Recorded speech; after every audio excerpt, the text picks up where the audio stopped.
یہ تو بھائی سیدھی سادی بات ہے، میں بھی زور لگا رہا ہوں، جب موت آئے گی خود بخود پتہ چل جائے گا کہ ساری دنیا میں اور ساری زندگی میں میں کیا کرتا رہا۔ وہاں تو آنکھوں کے اشارے بھی لکھے جا رہے ہیں، زبان سے جو کلمہ نکلتا ہے وہ بھی لکھا جا رہا ہے، ہر چیز ریکارڈ میں ہے، ریکارڈ میں۔ تو ہمارے نبی حضرت محمد کریم صلی اللہ تعالی علیہ وسلم نے ہر چیز کا نمونہ بن کے دکھلایا، کھا کے دکھایا، پی کے دکھایا، سو کے دکھایا، اپنی شادیاں کر کے دکھلائی، اپنی بچیوں کی شادیاں کر کے دکھلائی، اپنے عزیز و رشتہ داروں کی شادیاں کر کے دکھلائی، بیمار بھی ہو کے دکھایا، مدینے کا بادشاہ بن کے بھی دکھایا، اور اپنے پیٹ پہ 2 پتھر باندھ کے بھی دکھلایا۔ ایک ایک وقت میں ایک ایک بکری کی ران بھی کھا کے دکھائی، اور کئی وقت میں درختوں کے پتے چبا کر الحمدللہ پڑھ کے بھی دکھایا۔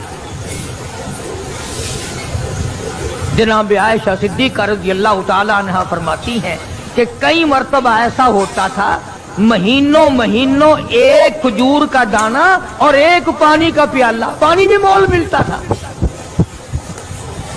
تو محبوب کائنات صلی اللہ علیہ وسلم نے جنگوں میں فتح کر کے بھی دکھلائی۔ جنگ بدر کے فاتح کو دیکھو، اگر کسی نے شکست دیکھ لی ہو تو احد کے میدان میں پیغمبر کے چچا کے 11 ٹکڑے اٹھاتے ہوئے کو دیکھو۔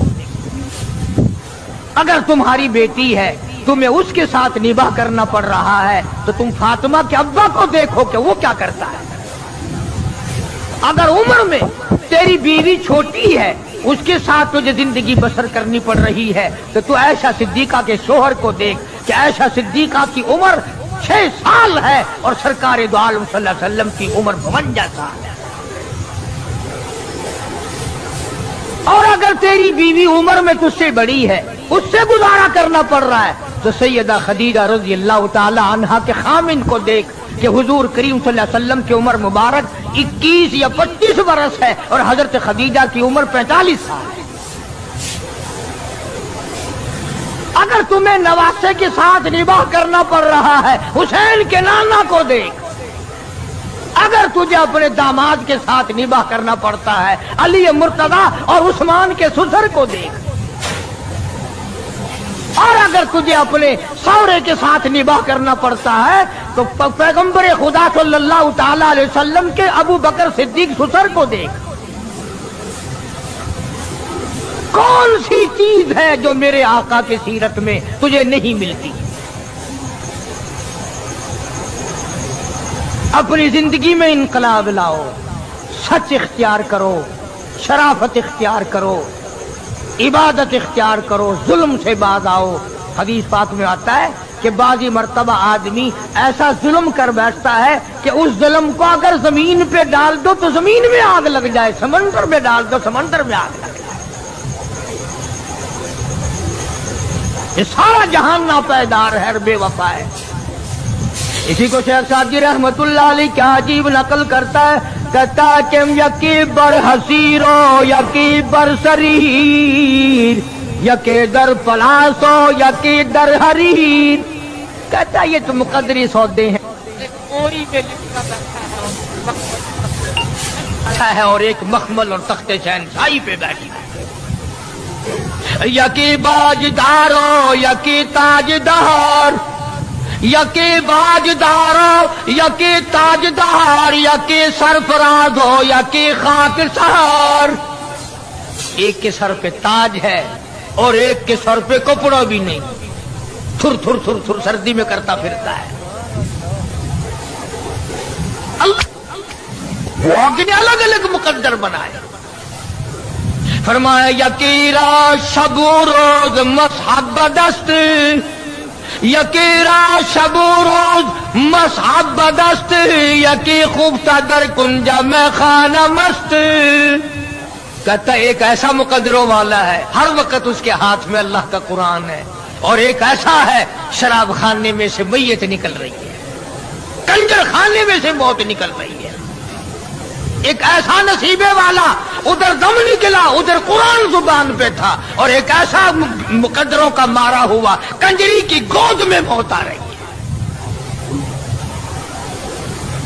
ہمارے نبی حضرت محمد رسول اللہ صلی اللہ تعالی علیہ وسلم نے ہمیں پوری زندگی دی، ساری زندگی کا طریقہ کار بتا دیا. یہ بات نہیں ہے کہ تم نے اختیار کر رکھی ہے کہ غزلیں گاؤ، پتاشے کھاؤ اور جنت میں چلے جاؤ. اگر پتاشے چاب کر جنت میں جاتے تو بلال کا چمڑا نہ ادھیڑا جاتا. ہاں، چار عورتوں نے، چار مردوں نے مل کر غزلیں گائی اور مٹھائی کھائی اور جا کے سو گئے، صبح کی نماز بھی نہیں. دوستو جنت اگر اتنی سستی ہوتی سیدہ زنیرہ کی آنکھیں نہ نکالی جاتی، ابو فقیہہ کی پسلیاں نہ توڑی جاتی، لبینہ کا چمڑا نہ ادھیڑا جاتا، بے شمار صحابہ کرام کا قیمہ نہ بنتا. بڑی عجیب بات کہی مجذوب نے، فیصلہ کر دیا. مجذوب کہتا کہ واہ غفلت تیری ہستی نہیں، واہ غفلت یہ تیری ہستی نہیں، دیکھ جنت اس قدر سستی نہیں. واہ غفلت یہ تیری ہستی نہیں، دیکھ جنت اس قدر سستی نہیں. اور راہ گزر دنیا ہے بستی نہیں، راہ گزر دنیا ہے بستی نہیں، ہوش کر کچھ جائے مستی نہیں. کچھ عقل کر، دماغ لڑا، مخول تو نہیں. اسی لیے قرآن کریم نے اعلان کر دیا اولئک الذین کفروا بآیات ربہم ولقائہ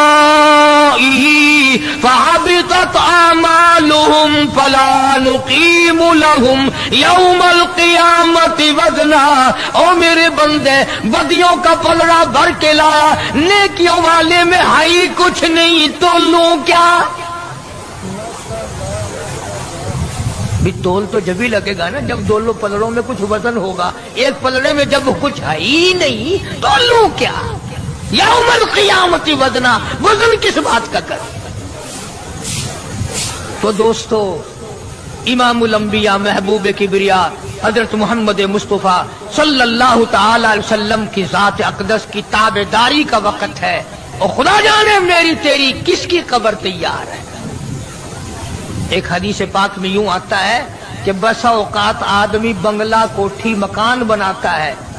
حضور نے فرمایا، سب کہہ جو صلی اللہ. بسا اوقات آدمی اپنی ساری پونجی لگا دیتا ہے مکان پہ، لیکن حضور فرماتے ہیں کہ اللہ نے یوں فرمایا کہ اس غریب کو یہ پتہ بھی نہیں کہ اس محل میں ایک رات بھی سونا نصیب نہیں ہے، ایک رات بھی اس مکان میں بسیرا نصیب نہیں، موت آ جائے گی. اور ارشاد فرمایا محمد عربی صلی اللہ علیہ وسلم نے کہ بسا اوقات آدمی سیرا باندھ کے چلتا ہے، شادی کی تیاری ہے، خوشی ہے، ناچ رہا ہے، خوشیوں میں پھولا نہیں سماتا، لیکن اس غریب کو یہ پتہ بھی نہیں کہ جس دلہن کو لینے چلا ہوں ہاتھ لگانا بھی نصیب نہیں ہوگا. کیا پتا اسے؟ بڑی عجیب بات فرمائی محمد عربی صلی اللہ علیہ وسلم نے. فرمایا دو چیزوں کی ضمانت تم دے دو، لکھ کے لے جاؤ، دل کی تختی پہ کام آنے والی بات ہے. اگر عمل کرو گے انشاءاللہ قبروں میں دعائیں دو گے. فرمایا دو چیزوں کی ضمانت تم دے دو، جنت الفردوس کا ضامن میں محمد الرسول اللہ بنتا ہوں. اور جس کا ضامن کالی کملی والا بن جائے اسے کیا چاہیے؟ فرمایا دو چیزوں کی ضمانت دو، ایک یہ جو تمہارے منہ میں ہے زبان، اس کی ضمانت دو کہ اس کو اللہ اور اس کے رسول کے حکم کے خلاف نہیں چلاؤ گے، اور ایک جو تمہاری نفسانی خواہشات کی جگہ بنائی ہے اسے غلط استعمال نہیں کرو گے. فرمایا دو چیزوں کی ضمانت تم دے دو، جنت کا ضامن میں ہوں. اب حضور صلی اللہ علیہ وسلم نے ضمانت تو دے دی، ہم ضمانت کیسے دیں؟ ہم ضمانت کہاں سے لائیں؟ یوں ہی اگر پچھلے ٹانگے میں برقع نظر آ جائے نا، ایسے مڑ مڑ کے دیکھتے ہیں جیسے ان کا سونا گر پڑا ہو سڑک پہ. یہ ضمانت پکی ہو رہی ہے، پہلے عبوری تھی کنفرم ہو رہی ہے. کیا بدماشی کرنا ہو، چٹی داڑھی کیا دیکھ رہے ہو؟ کیا کرو گے دیکھ کر ان کو؟ یہ تو بھیڑ بکریاں ہیں۔ اسی لیے خدا کے قرآن نے فیصلہ کر دیا کہ جب لوگ بدماش ہو جائیں گے، دل حرام سوچے گا، آنکھ حرام دیکھے گی، ہاتھ حرام چلے گا، کان حرام سنیں گے، اللہ فرماتے ہیں پھر میں بھی ٹھوک کے فیصلے کروں گا، پھر ٹھوک کا فیصلہ ہے۔ اذا السماء انشقت، آسمان پھٹ پڑے گا، زمین چر کر کروڑوں آدمیوں کو اندر لقمہ بنا کر لے جائے گی۔ ایوب علیہ السلام کو معراج ہوا بیماری کے اندر، اپنے زمانے کے بادشاہ ہیں حضرت ایوب علیہ السلام، امیر کبیر آدمی ہے اور اللہ کے پاک پیغمبر ہے۔ ایوب علیہ السلام کی گھر والی حضرت رحمت علیہ السلام یوسف علیہ السلام کی سگی پوتی ہے۔ بس اللہ تبارک و تعالیٰ نے جب اپنے بندے حضرت ایوب علیہ السلام کی تعریف کی تو شیطان کو تکلیف ہوئی۔ اب آگا یہ میرا ایوب علیہ السلام میرا بڑا شکر گزار بندہ ہے، میری بڑی تعریف کرتا ہے، میری بڑی حمد و ثنا کرتا ہے، بڑا ترانہ ریز رہتا ہے، ہر وقت میرے سامنے دامن پھیلاتا ہے، عاجزی کرتا رہتا ہے، مجھ سے مانگتا رہتا ہے۔ شیطان نے آواز دی اسے کیا تکلیف ہے، وہ تیرا شکر ادا کیوں نہ کرے، کمی جو کسی بات کی نہیں، سب کچھ جو تو نے اس کو دے رکھا ہے وہ تجھے یاد نہ کرے تو اور کیا کرے، مزہ تو تب ہے کچھ بھی نہ رہے، پھر دیکھوں کیسے یاد کرتا ہے۔ اللہ پاک جل شانہ نے فرما دیا، اور شیطان ایوب علیہ السلام میرا بندہ ہے، میری بندگی کرتا ہے، میری اطاعت کرتا ہے، میری فرما برداری کرتا ہے، میرے حکم کی تعمیل کرتا ہے، تجھے اس پر کیا تکلیف ہے، وہ ہرگز میرے نام کو نہیں چھوڑ سکتا۔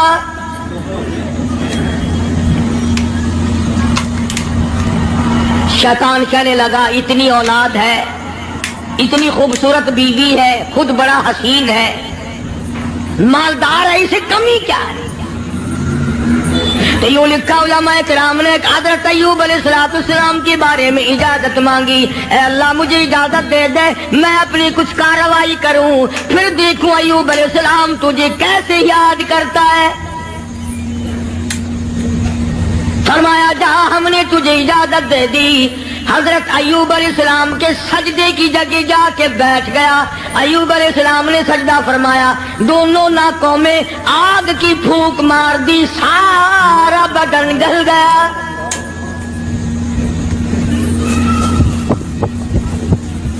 پہلے خود زبردست تکلیف میں مبتلا ہو گئے، پھر حضرت ایوب علیہ السلام کے مقام سب کا امتحان ہو رہا ہے۔ اپنے اوپر جھیلنا بڑا آسان ہے، بچوں کو تکلیف میں دیکھنا بڑا مشکل بات ہے، اپنی آل کو، اپنی اولاد، اپنا لخت جگر، اپنا نور نظر کون دیکھ سکتا ہے؟ کتنا ہی بڑا گناہگار ہو ماں باپ پھر بھی تکلیف میں نہیں دیکھ سکتے۔ حضرت ایوب علیہ السلام کو نہایت تکلیف ہوئی، سارا خاندان ختم ہو